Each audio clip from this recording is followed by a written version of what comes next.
Novecentismo. Movimiento estético, literario y artístico español asociado a las vanguardias artísticas y literarias de principios del siglo XX.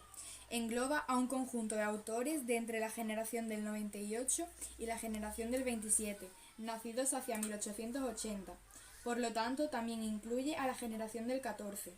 Entre sus miembros principales figuran Juan Zaragoza Bengoechea, José Ortega y Gasset, Manuel Azaña, Rafael Cansinos Asens, Eugenio Dors, José Bergamín, Ramón Gómez de la Serna, Juan Ramón Jiménez, Ramón Pérez de Ayala y Gabriel Miró. Características. Cuidado del estilo, depuración de la poesía modernista con el fin de crear una obra profunda sin un exceso de recursos retóricos. Eliminación de la emoción y los sentimientos. Cuestionamiento del proletariado y la burguesía. Búsqueda de europeización de España. Temas simples y pocos profundos. El avión, el deporte, la bombilla. Uso del ensayo como principal medio de transmisión. Participación de algunos novelistas. Una generación literaria es un conjunto de escritores vinculados por una serie de ideologías y de estilos en un periodo de tiempo determinado, generalmente de unos 15 años.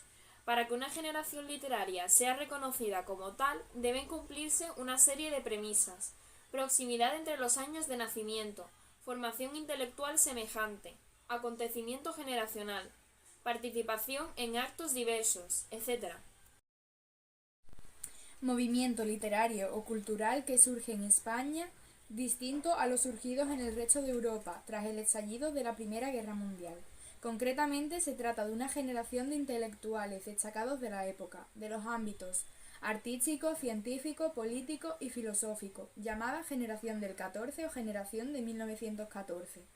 La diferencia principal con los movimientos anteriores a este es que hasta ahora los integrantes de una generación se reducían al ámbito literario. Sin embargo, en esta nueva generación se contaba con científicos como Leonardo Torres Quevedo. El principal ensayista de esta generación es Ortega y Gasset, aunque también destacan otros como Eugenio Dors, Manuel Azaña, Gregorio Marañón, Gustavo Pitaluga, Madariaga, Sánchez Albornoz, Pérez de Ayala, Gabriel Miró, Juan Ramón Jiménez, Gómez de la Serna, etc. La mayor parte de los novecentistas son defensores republicanos, tienen como base de su ideología un liberalismo puro, con posiciones socialdemócratas. El novecentismo supone la aparición de un nuevo tipo de intelectual que se opone al existente durante el modernismo o la generación del 98. Se hará gala a la pulcritud, palabra clave de la época, y se opondrá una fuerte preparación universitaria frente a la del 98ismo. En cuanto a su ideología, tres son sus principios esenciales. La reacción contra las actitudes decimonónicas implícita en la misma palabra, novecentismo. Se declaran antirrománicos y amantes de lo clásico. El europeísmo, frente al casticismo precedente. Atiende a lo universal y se resisten a encerrarse en lo nacional. Deprecian al flamenquismo y muestran preferencia por lo urbano. El problema de España sigue estando presente, pero revisado. De forma rigurosa, serena y objetiva, se reaccionan contra el pesimismo y se mantiene la visión castellanocéntrica. Ideales estéticos, la huida del sentimentalismo y búsqueda de lo intelectual. A ello alude también Dors, al hablar de refrenar lo dionisíaco, lo romántico, la exaltación pasional y de orientarse hacia lo apolíneo, lo clásico, lo sereno, orientación del arte hacia lo intelectual, abandono de la dicción interjeccional, desprecio del flamenquismo y el lenguaje vulgar. La selección, decía Dors, es el verdadero espíritu del arte, y esta selección produce en general una literatura para minorías.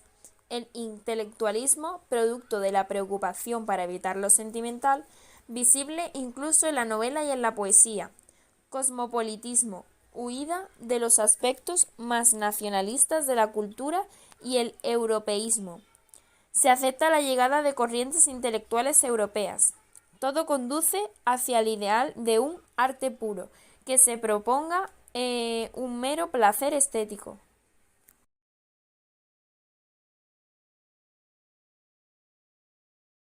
La generación del 14 considera poesía pura el uso de la palabra exacta, desnuda y limpia, libre de adjetivos y adornos retóricos. Estos autores dan lugar a la expresión de asombro o duda del poeta.